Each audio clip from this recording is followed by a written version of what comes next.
answers are inside. Yeah, I am a 21st century superhuman. Now is the time.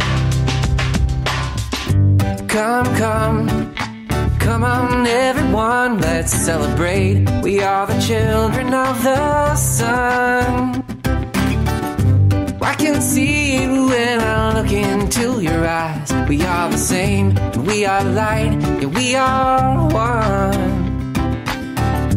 Here now, hear my ancient prayer and sing along. We are awakening as one.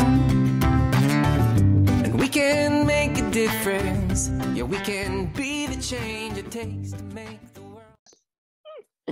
Hi there, I'm Cary Ellis, author of 21st Century Superhuman. This is our 21st Century Superhuman show, and this is one in a series called 10 Things You Must Know to Be a 21st Century Superhuman. And today I have with me my good buddy, Alexander Rasol from Costa Rica. Hey, Alexander. Good afternoon. And I know you were just out surfing this afternoon. Let's make a bunch of people. Life's a beach, baby. Yeah, I know. I love it. I just visited you for 5 or 6 weeks and had so much fun down there. And what a great, way to choose to follow your bliss, to live in your heart. And so after this show, we're going to talk about deprogramming and how we have these programmed responses that come up from our cultural training, from our genetic memory, and how to enter into the now moment and bring ourselves out of those. So Alexander and I have these conversations kind of regularly. So we thought this would be a fun one to just bring into this series because it's really important material. And what will come after this is kind of reprogramming, living from our heart, following our bliss.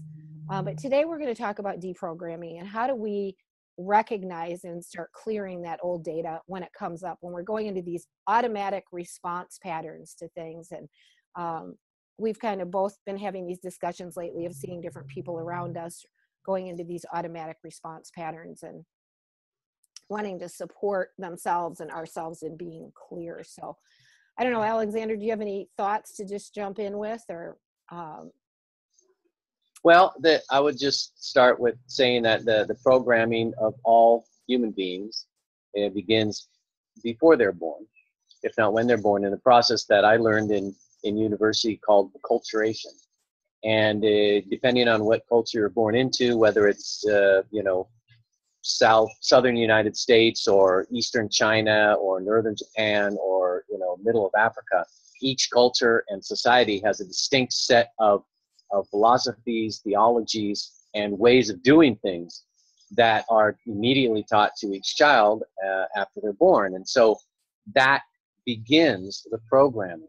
And, it's not necessarily a negative thing. It's simply the way each culture has figured out in this third dimensional world, matrix world, how to deal best with living in their environment, because each culture is in a different environment, each society, and so has a whole different set of circumstances to adapt to and to thrive in, to learn to survive and thrive in. And so over thousands and thousands of years, they developed different strategies, different attitudes, different perspectives, and different interpretations of their external world, which they program the children to, with their strategies and their philosophies, to deal with and to work through and to succeed with.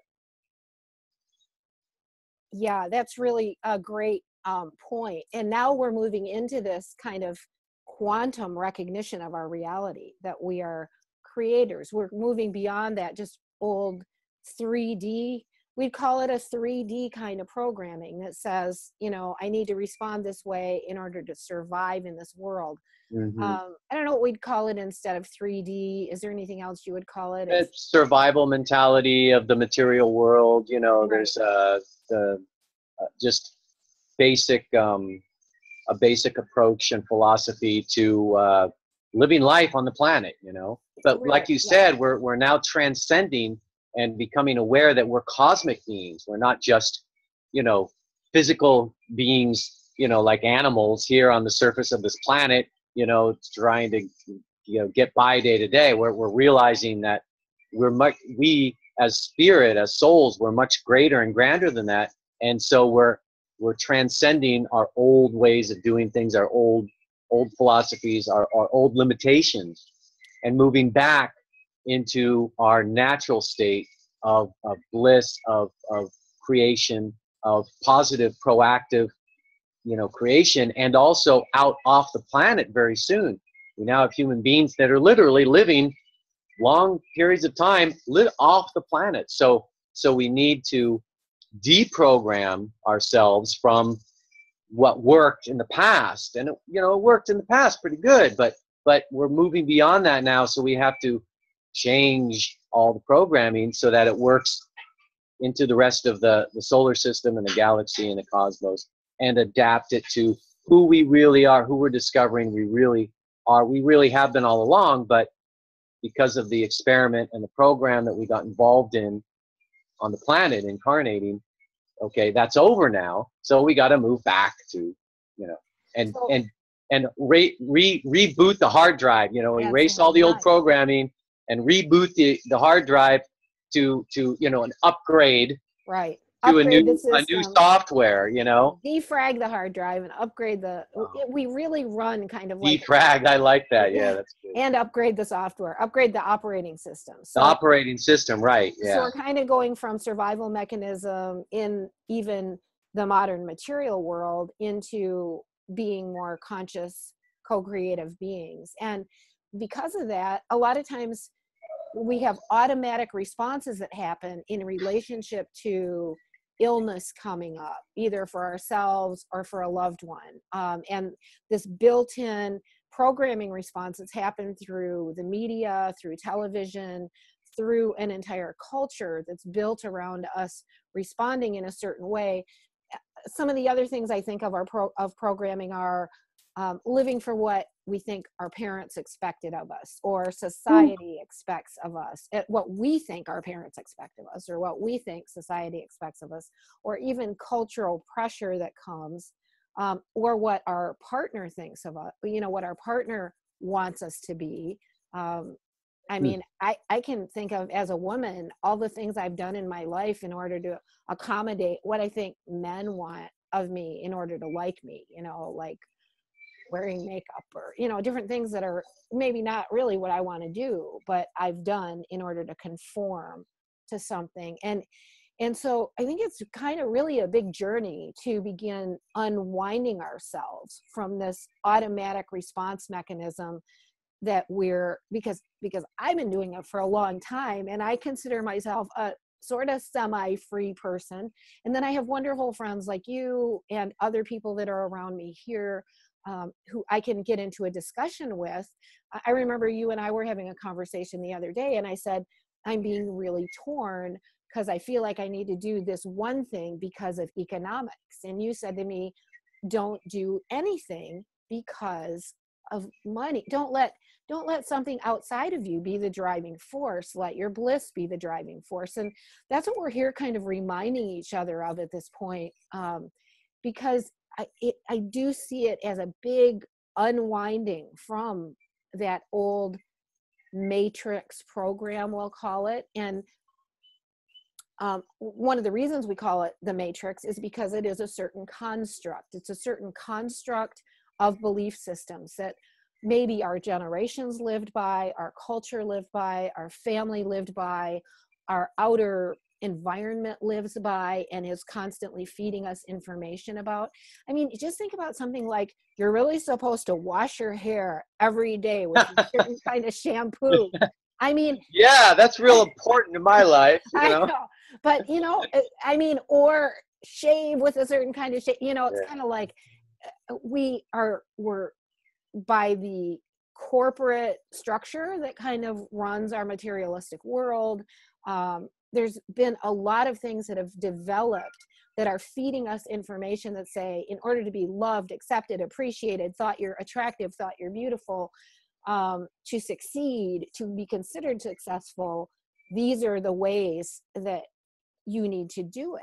And a lot of that, as we're awakening to this, following our heart, living our bliss, and just even remembering and figuring out what the heck that is, because we are not programmed. I mean, the true program is to operate that way, but we're having to unwind from a lot of outer programming in order to get to that truth of our being and to begin living from that. So you bring up an interesting subject. I remember years and years ago, I remember reading about and talking about to a few people, which is the difference between external referencing and internal referencing.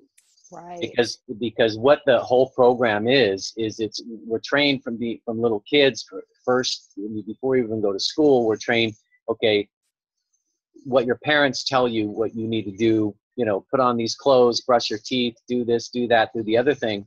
You know, you are the authority. You're told by the authority, which is first your parents, then your teachers, or the priest and ministers, and then etc., and the professors in university, etc. You're told, okay, you do what we say and you'll be successful.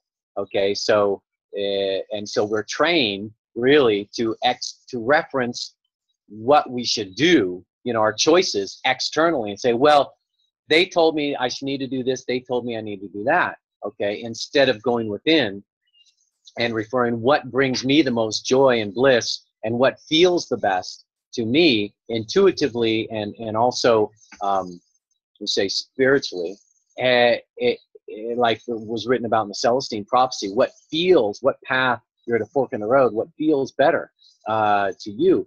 No, we're told, no, don't listen to that side of yourself. You know, just go with the logical, intellectual things that you were told by your parents, by your teachers, by your bosses, okay, in the corporate world now, the corporatocracy, and et cetera, et cetera.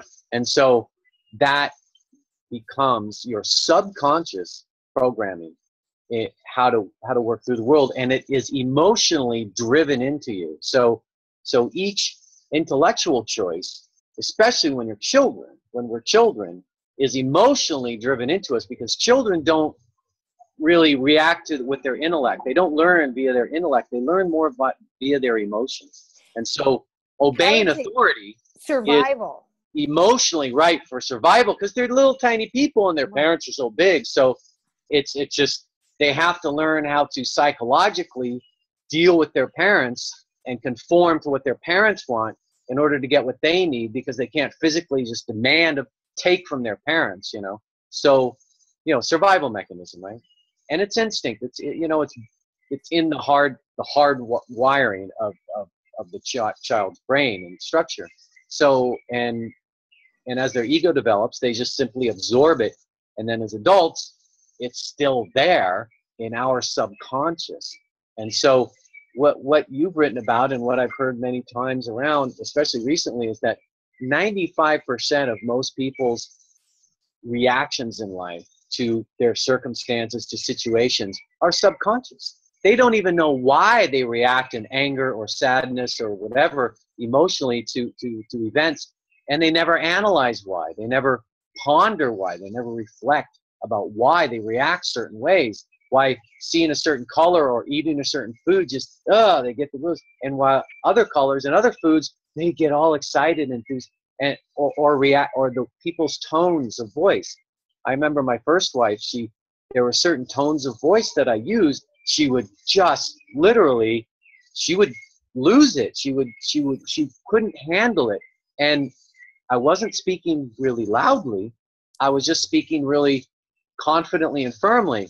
She couldn't handle it, you know. And so in the beginning, and those are deep subconscious programs, and those are the things that need to be, first of all,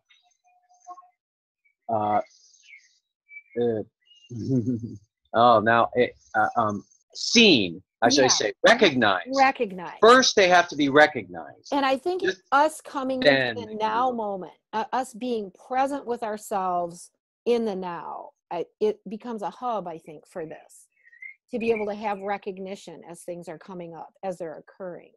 Well, that's why meditation is so powerful, because really it develops the ability within you to step outside of your ego self, of your ego mind, and step and move away from your subconscious programming a little bit, at least in the beginning, to be able to look back at your emotions and really ponder why you react certain ways to certain things and certain events and certain people and certain sounds, etc., etc.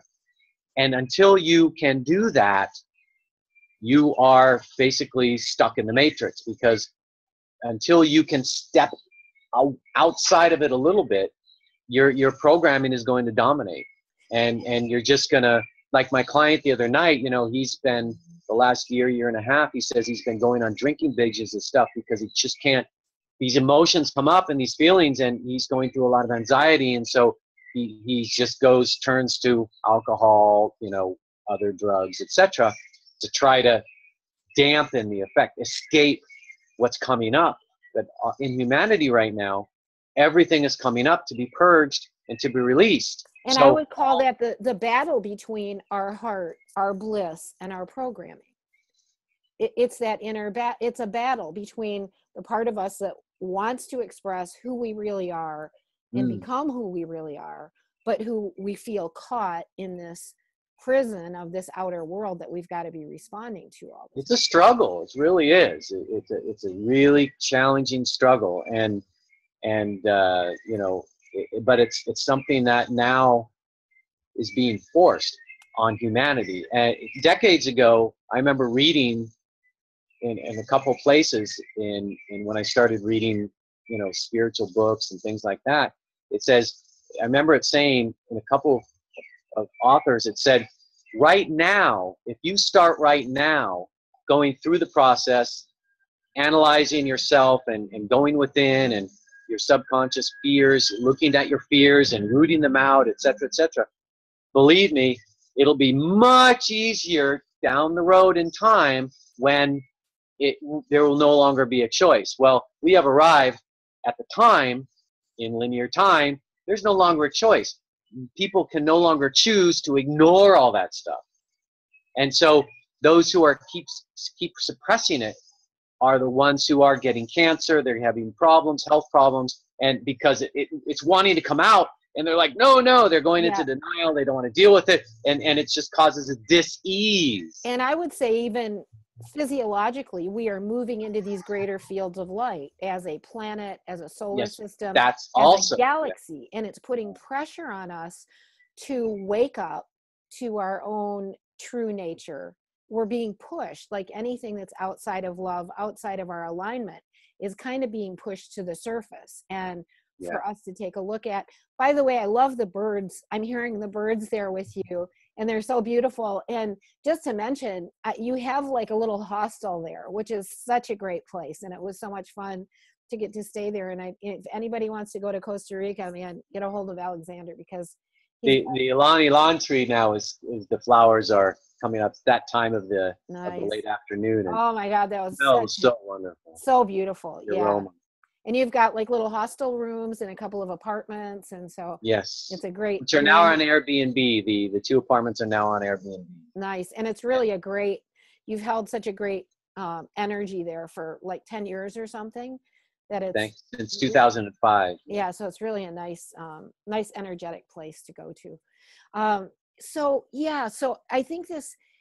I see it in.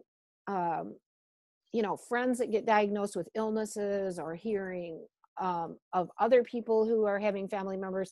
I think there's a lot of, if we're holding back, entering into listening and paying attention to what's coming up for us, then that manifests itself as illness. And you know, a lot of people that have stepped out of the system are kind of having maybe struggles economically. And I listened to Dolores Cannon today for a while, and she's so great. She passed on a year or so ago, but she's just such a cool lady. And she did all this deep hypnosis, taking people into past lives and stuff. And the guy who was interviewing her said, oh yeah, what about financially struggling when you really do what you want to do? And she said, I'm not struggling. She goes, my life is filled with abundance because I'm doing what I really, really, really love.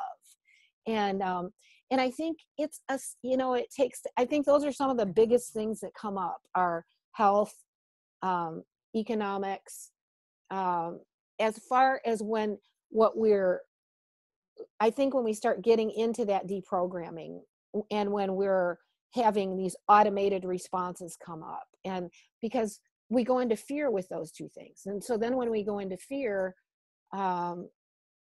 we tend to go into our automatic response. Oh, I was told by the outer world that this will take care of me, so I'm going to go do that. And it doesn't work. It doesn't work. No. It does, especially now. It just doesn't. The old modalities, the old strategies they're no longer working at all.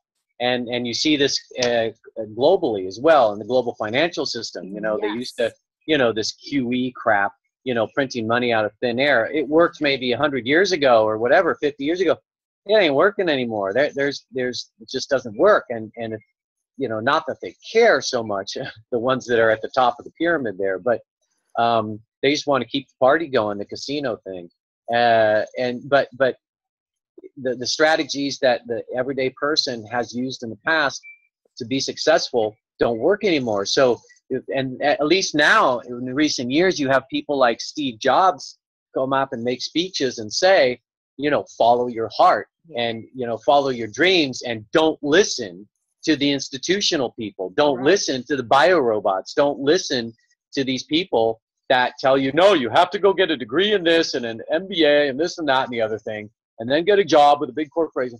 I mean, he went out there and he said, before he passed, he made these speeches and said, hey, I'm a billionaire. Right. And I didn't do that. I didn't listen to those people. So don't listen. And so that's wonderful. You have all these different people coming out and saying, hey, we've become successful by not doing what our subconscious programming told us what to do. Right. And so, the thing about that I've heard a lot recently is that which is true, it's not so much that we are adding things to our beingness. No, what we're doing is we're peeling off all the cruddy, dark layers of lifetimes and lifetimes and thousands of years that have accumulated around our core, beautiful, blissful self. And so it's more a matter of peeling off the old programming, peeling out the darkness, or as I use the analogy of cleaning out our subconscious septic tanks. And and we're not getting down to the nitty gritty now. And now, a lot of us the septic tanks are cleaned out. It's just a matter of scraping off the residue that's clinging to the inside walls, because and that's intense. Yeah, even once we've done a lot, we've still got that old program that wants to rear its head. And the more we end up cleaning out that old data, or defragging, or cleaning out that old stuff, and shifting the course of our life to be more in alignment with heart, mind, spirit, that's the truth of our being, the more we do that, we start developing a clear path for ourselves. But those old voices, those old directives or constructs are still going to rise up and want to say, especially Dr. Michael Rice, who wrote the foreword to my book, who put out a big body of work on the ancient Aramaic, says, when the stress is up and the chips are down, that's when our old data starts rising to the surface. And it can be in a relationship, it can be in how we're supporting ourselves, it can be in how we're getting along with others.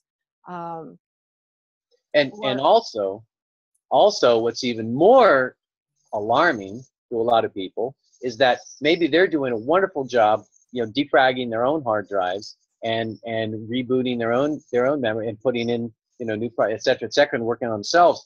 And as they really progress fantastically, what happens is that the old programming and the old paradigm comes at them from other people, their family and their friends. And it happened to me. It's happened to me more than once, actually. Right. When I moved here initially, my whole family was just shocked. Right.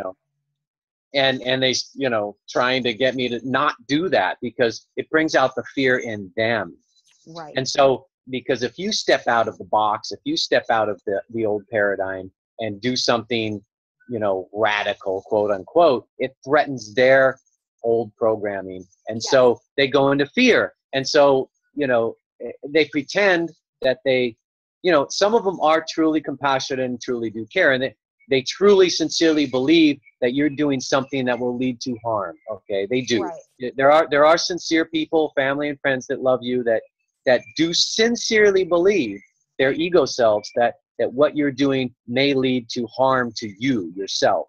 But a lot of them just don't want you to do it because the fear in them is coming out, and so it's triggering them, their hot buttons, and bringing stuff up in them, making them look at themselves in their own lives. Right. So it you could be doing the most wonderful things, and so anyway.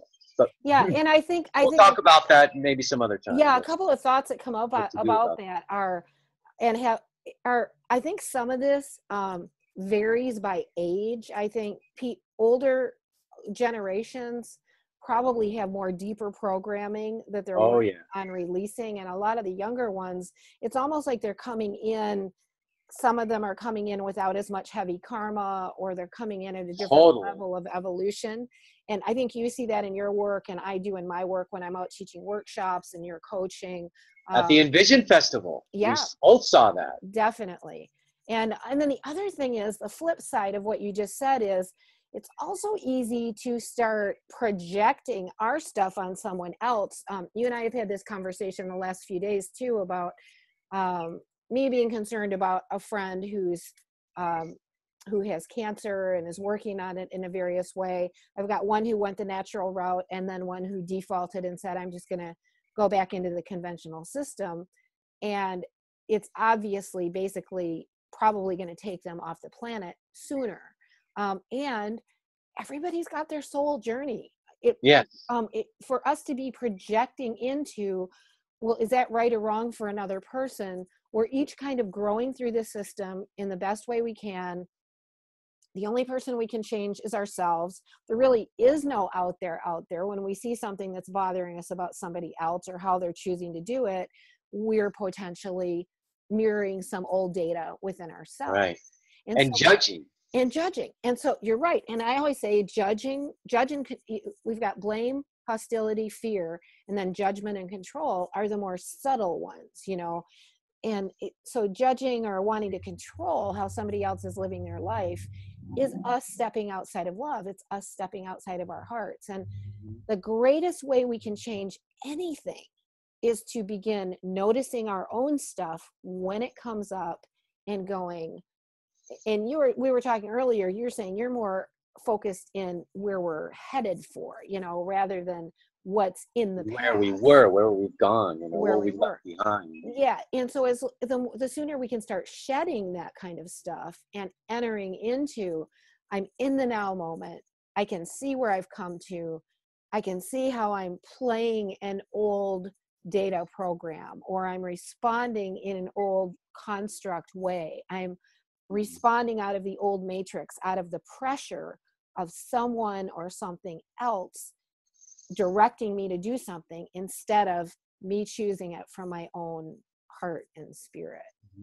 And there was someone, I had a conversation today or yesterday. Now time is just so flexible now and stretching and condensing. I don't even remember a lot of it, when something happened anymore. But I was having a conversation, and they were saying something along the lines that they saw somebody that had chosen a path that they, from their perspective, was a harmful path, and they said, I felt so sad for that person, so sorry for them. And I'm like, why? Right. I'm like, why did you feel sad? They chose that path. Right. And they are a sovereign soul just like you. Right. So, and they're like, now I remember what it was. It was actually today. And I said, that's their right to choose that. And they're getting no reason for you to lower your vibrations and be sad, or upset because of their choice. Why should you feel that's sad for them? To them, it's not sad. Right. You know, and why should you allow their decisions make you feel sad? You see, it's what Deepak Chopra and many others, the yogis of India, etc., have talked about profoundly. It's becoming the compassionate, detached, compassionately detached. Yes. You're compassionate, and you feel love for those people, and you feel concern, but you are detached from their emotional state and their choices. You know, just, you know, like you say, just, well, that's their choice. Well, I hope it works out for you. You know, and that is their learning journey as a soul. That's and right. Who can judge the path of another? That's right. And they need to go through that experience at the soul level to learn. It's like learning not to touch a hot stove, you know. Right. Until a child touches a hot stove, you know, mommy and daddy can say, now listen, Johnny, don't touch that hot stove. It'll hurt. Okay? And they're like, they don't necessarily believe their parents until they touch the hot stove. And then they're like, oh, you're right. Okay.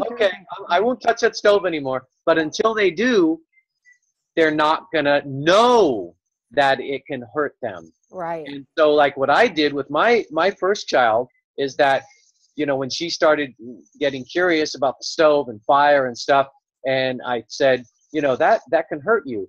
And she's like, you know, she gives me that look like, I don't know. I think you're just telling me that because you don't want me to touch it, right?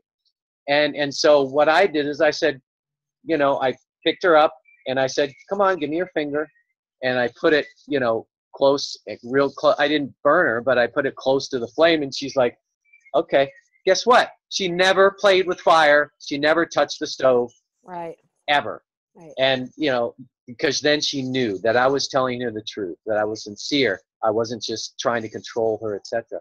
And so this person today, for example, that made this other person I know sad, that he told me, that experience that she created for herself and that attitude she had, her soul needs to go through that experience so that she knows, like the Buddhists say, that that's not going to make her happy. Right. And you know, unfortunately, sometimes people have to go through 50 experiences of the same type to figure it out, but for them to get it. But that's their journey. Right. That's not yours. That's not ours. It's for them to figure out. So what would you say are little tricks and tools when we notice the old programming coming up, or how to notice it and then how to release it and let it go and not get I have a couple of articles in my blog about you know, stopping the mind chatter and being the eye of the storm. And basically the simplest technique is to, or trick, as you say, is to just stop yourself, pull yourself back from the situation. You know, even if it's going on around you, you could be in a loud bar with 100 people, it doesn't matter. Just kind of step back and stop and say, why, and why am I reacting like this? Why am I sad? Why am I angry? Why am I, you know, and just stop your ego from taking you on that ride, all right, on the roller coaster ride, and woof, you know, because if you don't, you can go off and lose it and get into that, you know, develop a worse situation for yourself. So just stop, reflect, you know, step back, reflect on maybe, and try to go within and figure out why what that person said or the situation is sparking this fear, sparking this emotion, this unpleasant lower vibrational emotion that you really aren't comfortable with and don't want to have. And you know, it could be a childhood situation, trauma that you went through. It could be something in adolescence that, you know, that you didn't conform to what the clique wanted you to, the popular people, whatever. I mean, God knows, an old job you had, you know, something happened that was traumatic to you, and so this little programming thing, or something you were taught as a kid in school, you know, your parents, through your religion, of course. There's a lot of stuff that the religions drive into our subconscious. Right. You know, if you don't do this, you ain't going to heaven, you know, right. and all this kind of crap, fire and brimstone and such. And so that's deeply emotional. Right. And so it gets programmed very deeply into the subconscious, way below the conscious level. And to break that is just, it's tricky. It's, you know, we it's have to, hard, you we've know, got it to kind of keep takes chipping. effort. It does. And we've got to keep chipping away at it when it comes up. I would say telling ourselves the truth is probably the most powerful thing I know of.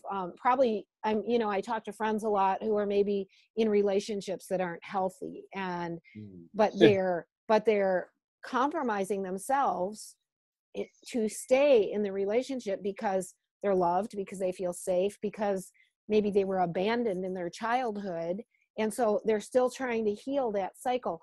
So we have these we need to notice when what we're doing is out of sync with the truth of our being, how we really feel. And I think being truthful with ourselves and with others, I think for a lot of people, being truthful with others is absolutely terrifying. And being truthful about who we are, or being truthful about our communication, or I think we've developed all these systems to kind of circumvent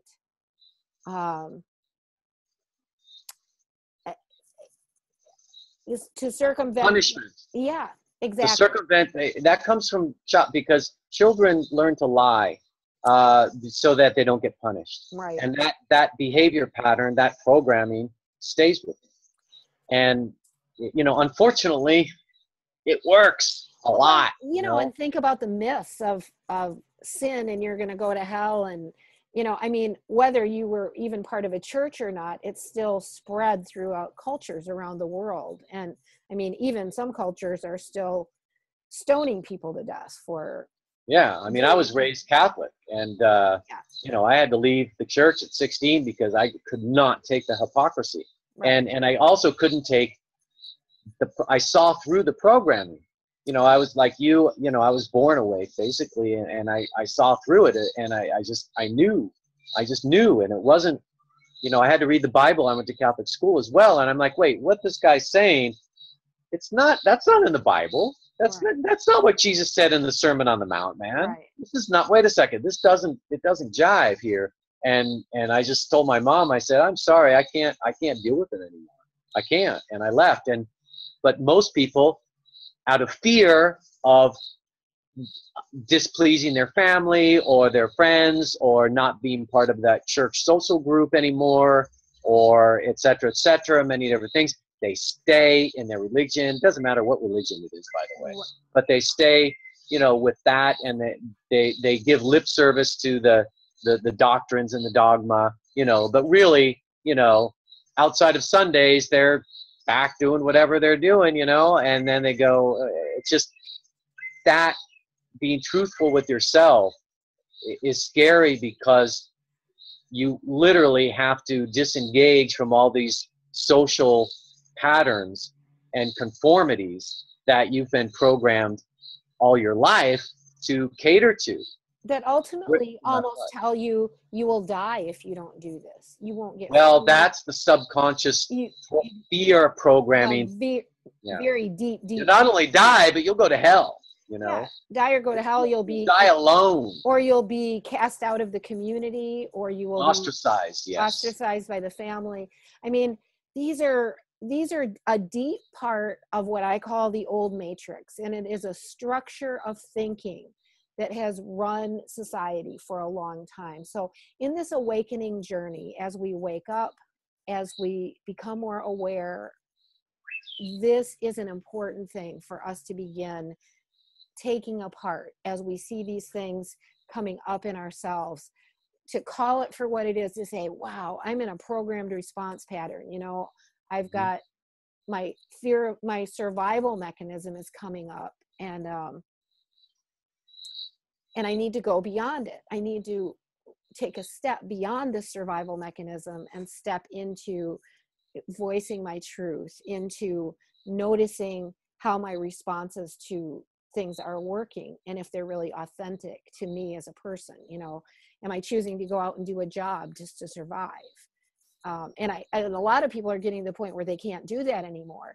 And yet then we've got to rebuild what's next. And we're going to talk about that in the next couple of episodes. of this, as far as following our heart and living our bliss. There's something I'd like to mention that, in that one article, now I remembered what the quote was that I used to start that article, and it was from the book Oneness by Rasha. And she brings up the exactly what is programming, or should I say the effect of the programming is what, in that quote I used in Be the Eye of the Storm, it is called, she calls it the emotional response mechanism. And in that paragraph that I quoted at the beginning, it talks about why the emotional response mechanism is there. And when you have a quote negative emotional response, basically what's that saying is that there's something that needs your attention in your subconscious. There's something that's unresolved. There's something that is unhealed that needs your attention, because ideally we should all reach, like the Buddhists call it, the state of imperturbability, where no matter what happens around you, no matter who is yelling at you, no matter how badly you cut your toe, no matter if your kids are screaming, you got in a car crash, that you should, again, this is the path of self-mastery, you should be imperturbable. You should not have any external circumstances completely discombobulating your internal emotional state, because then you just keep getting jacked around by all these. You watch the news, you get jacked around by that. You get, you drive downtown and you see someone, acting a certain way, and you get jacked around by that. You something happens in your life, anything, your mate, your partner, is upset and angry, then you get drawn in. You have external referencing for emotional well-being. As long as you are reacting to all these things and not proacting from within, you are going to get jacked around on the ups and downs and roller coaster ride of this, emotional response mechanism that's built in within you. And not recognize its purpose. Its purpose is to simply alert you. Here comes Mama Cat. My cat had four kittens, and here comes Mommy, probably out. Kittens are asleep. She's probably gonna go look to hunt something, maybe. But the emotions are there: the sadness, the anger, the frustration, just to let you know that something is something internal within you. It needs to be addressed. It needs your attention. That's all. Get my mic back on here. Absolutely. I totally am with you on that, Alexander. Let's put the links to those blog posts of yours under this video, because I know I really love your writing. It's excellent and always really to the point. And one of the other things that I write about in my book that is an element of this, and it goes back to meditation, Buddhism, whatever systems are teaching us methods of becoming, it's called heart coherence, that the Heart Math Institute puts out. Heart coherence is a state that we want to go into, and we'll talk about that again in our the next couple of episodes on living our bliss and following our hearts. So Alexander, I think we're both kind of losing our light a little bit. Yes, that too. But that's all right. So thank you so much. The external light, not the internal light. Not the internal light. Thank you so much for joining me in this conversation. And what I want to encourage people is to have friends that you can have these kind of conversations with. Have them with yourself, and then have friends that you can open up and find out, what is my truth? What is coming up in my being that I'm wrestling with that's kind of pulling me off center?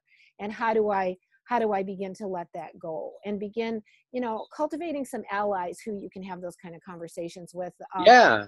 Alexander, and you can do that on your Facebook page, 21st Century Superhuman, Quantum Lifestyle. You have a Facebook page where there are thousands of people that are of like mind, that are working on all of this, that you can people can interact with. And your coaching is available as well. So we'll put that under the video, and 21stcenturysuperhuman.com. I just want to thank everybody out there in the listening audience so much for being here with us, and keep growing, keep becoming who you are. We're the only ones that we can change. We can only change ourselves. And by changing ourselves, we change the world as we access greater love within ourselves, greater connection to source and to the truth of our being. So thank you all so much. Alexander, I'm sure I'll talk to you soon. Much love to all. Many blessings. In Lakesh. We'll see you soon. Have a wonderful day. Bye-bye. Ciao. Adios.